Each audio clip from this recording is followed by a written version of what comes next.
We have a limitation now on the amount of itemized deduction you can take.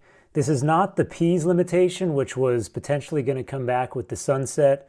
This is a slightly different calculation, but similar idea. As you get enough income, it starts to limit itemized deductions.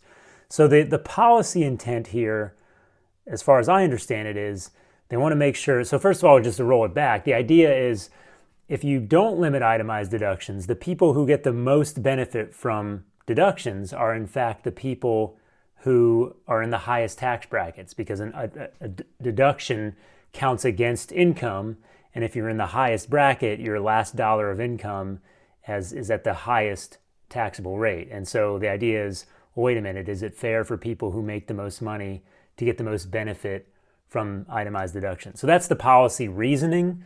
And the idea, it looks like, is they want to make sure that itemized deductions like cap out at 35%. So if you're in the 37% bracket, the idea is you only get a 35% deduction. Now, the way they did the math is interesting. And in fact, we had to make a change to how we did the math in the system once a consensus started to develop around how this was working. So let's look at the actual law here. It's a short section here. Limitation on tax benefit of itemized deductions, blah, blah, blah. In the case of an individual, okay.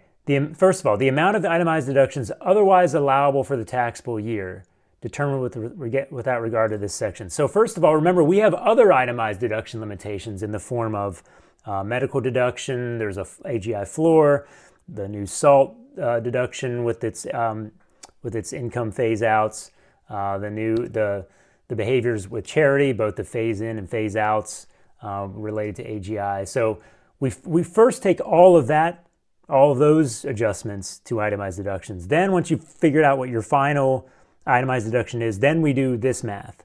Okay, shall be reduced by 2/37, the lesser of the amount of itemized deductions. Or look at this part. This is the part that we actually had to change our math on as a consensus built up. It says so much of the taxable income of the taxpayer, taxable income, not AGI. But then it says determined without regard to this section and increased by such amount of itemized deductions. And so what the industry has interpreted that to mean is you take what was your total taxable income, you're going to add back the itemized deductions, and that gives you a total income for determining how much is in the 37% bracket. And I vaguely understand the reasoning for that, which is, well, it's not fair for you to just take normal taxable income, because once you get the taxable income, you've already calculated your itemized deductions. And so your itemized deductions have already pushed some of your income or pulled it out of the 37% bracket and down into lower brackets. And so that's the idea, is you're adding back the itemized deductions in order to determine what your taxable income would have been without deductions, and then you use that to determine how much itemized deductions are in the 37% bracket. It's kind of complicated.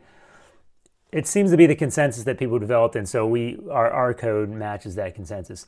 This last section here is all about QBI. It's kind of interesting. So recall that the QBI deduction uses a calculation of taxable income in order to determine the deduction, which in turn will impact taxable income. The point is, for QBI deduction purposes, you actually don't use an adjusted itemized deduction amount. So you have to make sure you maintain two versions of your itemized deductions. The adjusted one post this limitation, and then like the original preliminary itemized deductions, because you use that for QBI calculations. Pity the poor software developer who has to put all this stuff in software. All right, let's look at it in the system. So here I have an example where it's 2026. I should have said this is a 2026 onward thing. 2025, there's no limitation.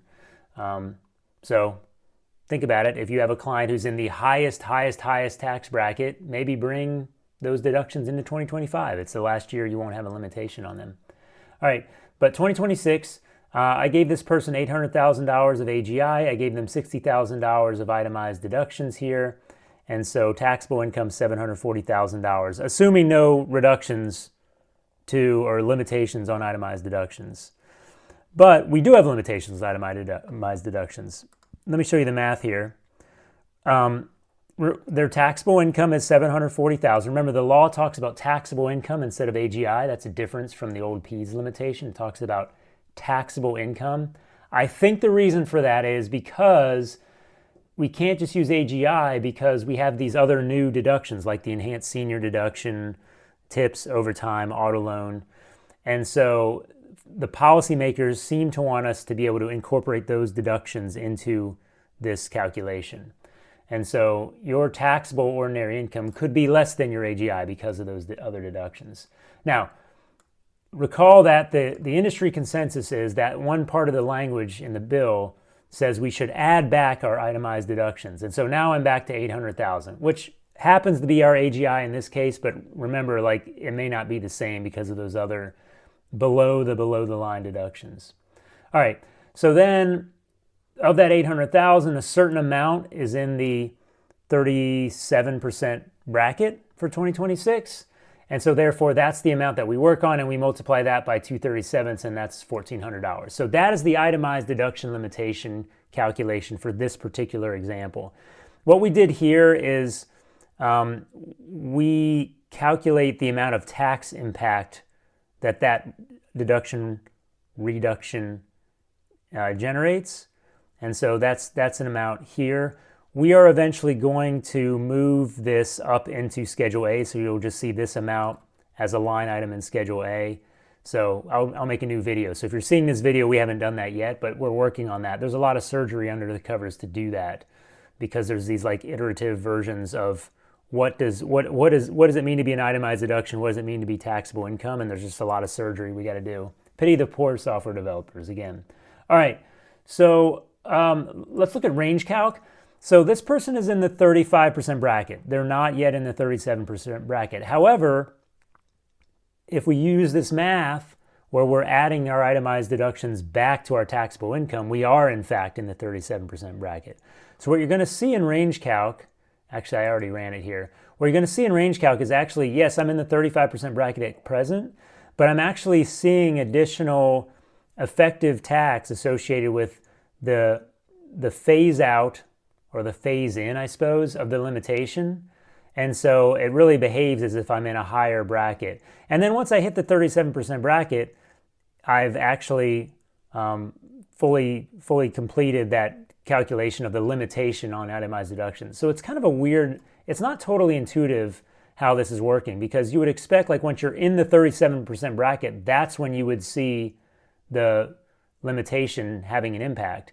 But it's in fact up until you hit the 37% bracket that it's showing up in range calc. It's a little bit counterintuitive to me, but I mean, when I kind of work it out, it makes sense, again, because we're adding the itemized deductions back to your taxable income, and then only doing that limitation calculation, the 2/37 on the piece that's over the 37% bracket. So it's only ever going to show up until you hit the 37% limit.